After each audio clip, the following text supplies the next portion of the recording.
Amici bellini, per voi buon mattino, per me è proprio notte, quindi dobbiamo fare un recap generale. Ha segnato Zanoli, dai, ne dobbiamo parlare della Serie A. Cominciamo. È un market pazzesco. Rumore incredibile. Allora, video più mistico, video leggerissimo perché quasi non ci interessa niente. Noi siamo, se permettete, siamo campioni. Pietro Vadini, benvenuto sul canale come tutti i nuovi iscritti e pregherei lor signori e lor signore di lasciare like perché sì, il mondo ci siamo un po' intossicati, vabbè, però guarda. Questo video serve solamente per farvi vedere che metterò un pochino questo logo qui al posto di quello là classico, perché mi devo divertire. Sentite, io mi devo divertire, io me la sto, questo per me è anche godersela anche questo è godersela e non c'è problema. Allora, con un Ambrabam tattico, perché dobbiamo un pochino vedere, questa è la lotta per la retrocessione e questa è la lotta per la Champions. Il Napoli ha già su altre vette e ci fa piacere ricordarlo. Quindi con degli screenshot preventivi andiamo a vedere quello che è successo, perché con ieri si chiude il turno di Fantacalcio. Zitta chi sa voi perché ancora non so come sta funzionando, però questo riguarda noi amici abbonati eccetera eccetera. Quello che è successo di particolare è che Zanoli si è mangiato un gol ma l'altro l'ha fatto, anche un po' fortunoso schiacciando il pallone, però resta il tema e voi mi potete dire nei commenti, questo è uno dei primi temi importanti. Cosa fareste con Zanoli? Lo portereste di nuovo a casa e lo usereste come vice di Lorenzo, quindi praticamente non facendolo giocare mai, perché quella poi è la soluzione, oppure lo lasciate alla Sampdoria, oppure cercate di piazzarlo da qualche altra parte e poi noi dobbiamo trovare un vice di Lorenzo comunque, perché con Beresischi non credo che si possa fare. Questa è la domanda da $1 milione che non ha risposta e me la potete dare voi. Allora, facendo un recap di quello che è successo, insomma, lontano già nel tempo perché sono passati. Oggi dobbiamo tifare Milan, Ah beh, ve lo dico subito perché perlomeno si dovrebbero stancare, gli interisti non dovrebbero avere la qualificazione alla finale già in tasca, dovremmo un po' tifare per il Milan, sai, un gol di Leao, si esaltano, si arriva magari ai supplementari perché l'Inter sta in grande forma e adesso lo vedremo. Insomma, la Lazio stecca, recupera questo pareggio al volo all'ultimo secondo e quindi la Lazio avrebbe potuto stare un po' più tranquilla, però credo che per la lotta per la Champions ci siamo ancora e non ci dovrebbe essere problema. La Salernitana batte l'Atalanta ed è una cosa abbastanza clamorosa. L'Atalanta è stranissima quest'anno, comincia benissimo, poi grandi altalenanze e proprio la discontinuità, proprio l'esempio della discontinuità. Poi lo Spezia fa lo scherzetto di nuovo, ve lo ricordate che all'andata segnò il Maldini piccolino? Spezia fa un altro scherzetto al Milan.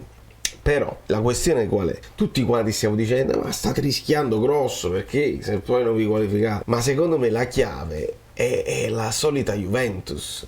È perché è lì che questi evidentemente già pensano che la Juventus avrà la penalizzazione afflittiva e da quinti si qualificano lo stesso. Non si spiegherebbe altrimenti. Stanno prendendo un rischio troppo grosso, oppure la convinzione di andare avanti, di vincere la Champions, perché questa è l'ultima cosa che vi è rimasta. È una scelta molto rischiosa, vediamo cosa succederà, mentre l'Inter in grande spolvero Lukaku che sembra tornato quello là di tempi di 2 anni fa, insomma, dove praticamente qualsiasi cosa che toccava, ecco, c'è stato l'inizio della partita con Sassuolo che ho visto Lukaku allargarsi e cercare di prendere il pallone un po' alla Osimhen e non controllarlo bene. Ha detto questo proprio il contrario, si sono fatti un passaggio di consegna. Adesso Osimhen ha imparato da Lukaku come essere decisivo, Lukaku sembrava non saper più fare, sembrava l'Osimhen che aveva delle difficoltà. Dopodiché spalle alla porta,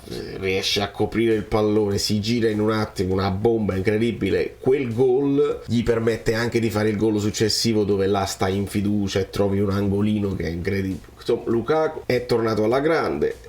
Lautaro Martinez continua a segnare, anche fortunosamente, come dicono quelli bravi, perché era una deviazione di qua, una deviazione di là. Insomma, l'Inter sta in grande forma e lo vedremo come stato di forma, e spero che sarà almeno partita vera, partita magari non dica a viso aperto, perché questi non ci giocano a viso aperto, però sarà partita vera, e immagino il Napoli con tutti i titolari, immagino l'Inter che potrebbe essere affannato, hanno tanti impegni, andremo a vedere. Il Torino batte l'Hellas Verona e li inguaia, perché l'Hellas veramente rischia molto.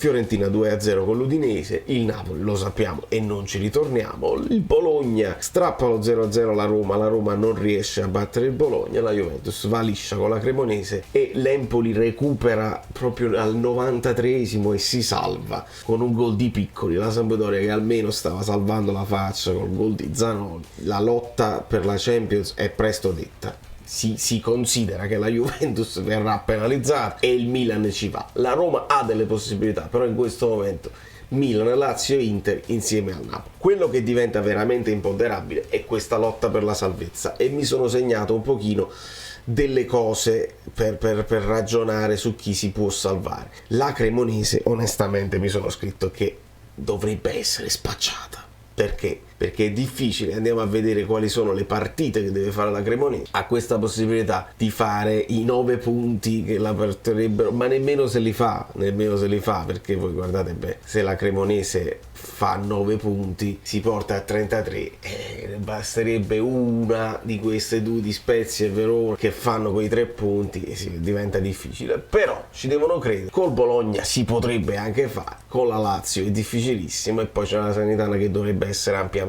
salva, la consideriamo ampiamente salva. Insomma, io la considero spacciata perché ci sono troppe squadre davanti al di là dei punti, e si ragiona così. Dopodiché si deve ragionare sull'Hellas Verona, che ha un calendario finale terribile. Quindi io l'Hellas Verona ho scritto che sta inguaiata l'Hellas Verona, perché c'è l'Atalanta, e l'Atalanta è una squadra che non ti dà certezze. C'è l'Empoli che adesso è salvo, e lì te la puoi prendere, puoi cercare di imporre il tuo gioco. E però poi c'è il Milan, e dovremmo capire se il Milan all'ultima giornata avrà o non avrà la qualificazione Champions in tasca, e qua ritornerà utile anche il sapere quando la Juventus si saprà della penalizzazione, perché si dovrebbe sapere lunedì prossimo, quindi prima di Juventus-Milan. Guardate quanti intrecci, la Juventus si leva da mezzo e fa andare il Milan in pompa a maglia. Quelle sono sorelle, sono le 3 sorelle, ma andiamo avanti. Quindi Verona inguaiato,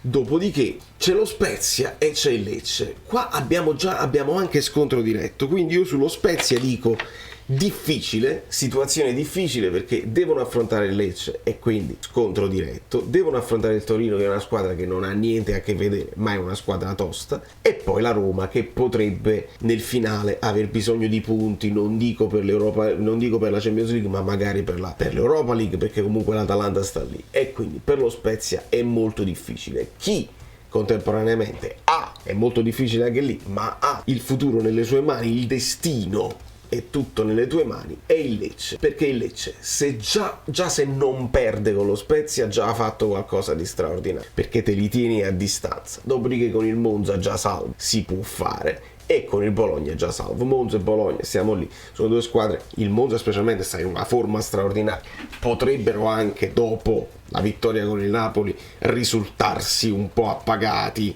no, ma le motivazioni non servono a niente, e vi dico che servono e serviranno. Di conseguenza, ragazzi, tirando le fila, io dico che potrebbe finire così come la vediamo. Però tra Spezia e Hellas Verona, quindi io confido nel Lecce, voglio sperare nel Lecce, una squadra del sud, e tra Spezia e Verona, se il Lecce fa il colpaccio dà una brutta mazzata allo Spezia, e Verona comunque c'ha un calendario difficile, quindi voglio pensare che finisca proprio così come le vediamo, quindi con lo Spezia che si salva in extremis, e che il Verona, Cremonese e Sampdoria vadano in Serie B. Dopodiché è chiaro, qua diventa interessante, e qua dobbiamo vedere anche gli stati di forma. Andiamo a vedere come si sviluppa, perché noi la Juventus non dovremmo nemmeno guardarla, perché non è chiaro che cosa succederà. Noi la guardiamo per completezza. Prima di tutto c'hanno il Siviglia, ne dobbiamo mettere nel calendario della Juventus. Con l'Empoli vai tranquillo, con il Milan però già sapranno o non sapranno la pena afflittiva, e poi con l'Udinese vanno lisci nel finale. Quindi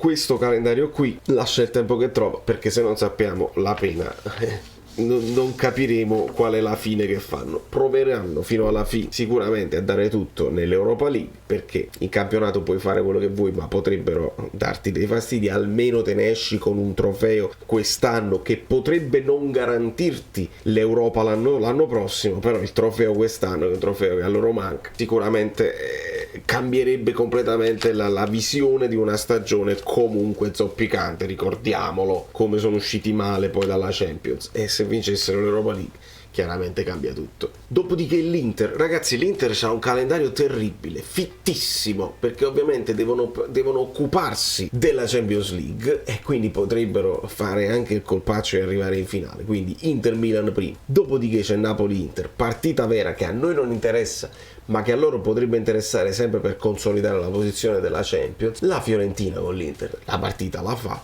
poi c'è l'Atalanta e poi c'è il Torino. Hanno un calendario tremendo e se dovessero andare in finale dopo il Torino ci sarà la finale di Champions League. Grande calendario, fittissimo, importantissimo, e ci arrivano anche bene perché andiamo a vedere lo stato di forma dell'Inter. Questo è bellissimo, vedere la performance chart così com'è, perché ti rendi conto dei momenti della stagione e mi fa specie far vedere i momenti in cui le due milanesi hanno avuto questo momento di 3 partite perse consecutive che hanno poi mandato in crisi tutta la baracca. Alla 26esima perdono con lo Spezia, poi perdono con la Juventus e poi perdono con la Fiorentina, poi c'è un pareggio con la Salernitana e poi la sconfitta con il Monza. In questo momento l'Inter ha creato il panico nel suo campionato, dopodiché si sono ripresi alla grande, 3-1, 3-0, 3-1, 6-0, 2-0 e 4-2. Si sono ripresi alla grandissima e adesso hanno questa cavalcata finale. Stessa cosa ha fatto il Milan, perché il Milan è qui che perde terreno con il 4-0 con la Lazio, il 5-2 col Sassuolo e poi la sconfitta con l'Inter. Prima avevano fatto 2 pareggi con il Lecce e con la Roma che restano così, e poi adesso stanno alternando questi pareggini perché fanno tanto turnover così che li mettono a rischio, con la Cremonese e perdi con lo Spezia e hai pareggiato col Bologna, hai pareggiato con l'Empoli, è lì che poi il Milan è venuto completamente meno. La Lazio non perde 3 partite consecutive, la Lazio non lo fa, la Roma non lo fa, non perde 3 partite consecutive, l'Atalanta invece la fa. L'Atalanta, come vedete, perde con il Napoli, dopodiché perde con il Lecce e poi perde anche con l'Inter. Questo pareggio con lo Spezia sa di sconfitta, quindi questi sono i momenti in cui vedete l'Atalanta come aveva cominciato bene, ve lo faccio vedere meglio. Avevano cominciato benissimo, questo era l'inizio migliore della storia dell'Atalanta con Gasperini e tutto. Dopodiché abbiamo cominciato una crisetta, una crisommola, e anche qua in questo periodo con la sconfitta con Lecce e il pareggio con l'Udinese, poi c'è la sconfitta contro di noi, è successo veramente. Quanto è forte il Monza, quanto è forte Palladino, guardate quanto sono partiti male, si cambia registro, 3 vittorie consecutive, perdono anche loro 3 partite consecutive, ma poi guardate qua quanti risultati utili consecutivi, mamma mia, e stanno in grandissima forma, veramente il Monza, che poi noi non lo consideriamo, dice il Napoli ha giocato male, ed è vero, però il Monza è una bella squadra, allenata bene, e lo dobbiamo tenere presente. Insomma, molto per questa sfida ai vertici si deciderà stasera si devono stancare, si potrebbero azzannare tra loro e capire, di dimostrare chi sarà più in forma per questa volata finale, perché il Milan sembra inguaiatuccio, però potrebbe farcela, perché andiamolo a vedere, certo sempre nei limiti, perché devono affrontare l'Inter, vabbè, lo sappiamo, in Champions. Con la Sampdoria te la potresti fare alla grande, con la Juventus ve l'ho detto, dipende dalla penalizzazione e dalla fratellanza, e poi col Verona che potrebbe essere in bisogno di punti, però il Milan può dimostrare di arrivare tranquillamente quinto e mantenersi dalle furie della Roma, che comunque ha degli impegni europei, e l'impegno europeo della Roma, come quello della Juventus, è interessante perché la finale di Europa League è il 31 maggio, è prima della fine del campionato, quindi la Roma prima il Bayer Leverkusen, dopodiché c'è la Salernitana, la Fiorentina e lo Spezia. Insomma, in campionato la Roma potrebbe avere dei risultati, di un calendario un po' più favorevole, però c'è l'Europa League per lo mezzo, e quindi si sa, Mourinho alle coppe ci tiene, e quindi è tutto in divenire. È bellissimo questo finale di campionato ed è ancora più bello che non ci riguarda, che noi ce lo guardiamo così, belli distesi, ci divertiamo tantissimo e ci divertiamo anche. Ogni video deve arrivare con un finale a sorpresa e ve la faccio vedere un'altra maglia di Tore Falanga, ve la faccio vedere, visto che vi ho fatto vedere la bianca e visto che continuano a farne uscire varie sul web, questa qui dovrebbe, no, è un concept di Tore Falanga, potreste prendere spunto Calcio Napoli. Mamma mia quanto è bella, con le ceramiche di qui sopra, quindi con questo pattern importante MSC Crociere. Non scrivete Crociere, si capisce che è MSC Crociere, non vi preoccupate, non ci scrivete MSC Crociere sotto, con i vari richiami dello scudetto. Salvatore Falanga Design e su Instagram lo trovate come Salvatore Falanga 84 e posterà queste foto anche sul suo Instagram personale perché è roba sua. E potete passare da lui a fargli complimenti perché se lo merita. È roba, è arte, è bellissimo. Poi non sarà questa perché adesso il Napoli vedrà queste cose, prenderà spunto e si toglierà da mezzo. Però merita tantissimo. Signore e signori, se usciranno nuove cose che riguardano particolarmente il Napoli, perché lo so che vi interessa il Napoli, noi però dobbiamo vedere tutto il resto del calcio, perché è in Italia che abbiamo vinto. Siamo campioni d'Italia, penso che l'avete visto, no?